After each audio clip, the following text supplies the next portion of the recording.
Hello, আমি আরিয়ান।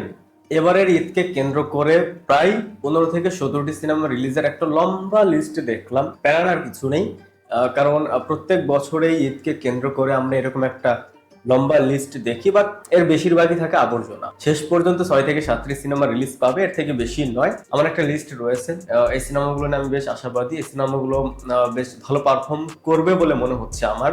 এর প্রথমে রয়েছে রায়হান রাফির প্রেসার কুকার। এই সিনেমার দুটা পোস্টার দেখলাম আমি, বেশ ইন্টারেস্টিং। মেবি এটা নারী কেন্দ্রিক একটা গল্প হতে যাচ্ছে। দ্বিতীয়ত রয়েছে মেহেদী হাসান হৃদয়ের রাক্ষস। এই সিনেমাটা নিয়েও বেশ আশাবাদী।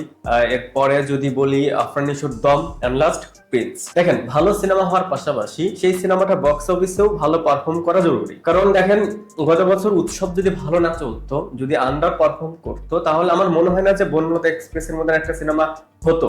যেহেতু সেম ডিরেক্টরের, বনলতা এক্সপ্রেসের কাস্টিং কিন্তু হিউজ, যেখানে মোশাররফ করিম, চঞ্চল চৌধুরী, সাবিলা নূর, শরীফুল রাজ, ডিরেক্টর তানিম নূর। সো সব মিলে এটা কিন্তু একটা ভালো কিছুর আভাস দিচ্ছে। যদি রাক্ষস নিয়ে বলি, সেখানে সিয়াম আহমেদ, তার প্রিভিয়াস ট্র্যাক রেকর্ডটা খুবই ভালো, তার লাস্ট জঙ্গলি ভালো চলেছে। আর যদি ডিরেক্টরের কথা বলি, তার last cinema industry hit. So এই সিনেমাটা ভালো হওয়ার সম্ভাবনা বেশি। এরপরে দম, যেখানে আফরান নিশো, চঞ্চল চৌধুরী, তো এটাকে ঘিরেও হিউজ একটা এক্সপেকটেশন রয়েছে।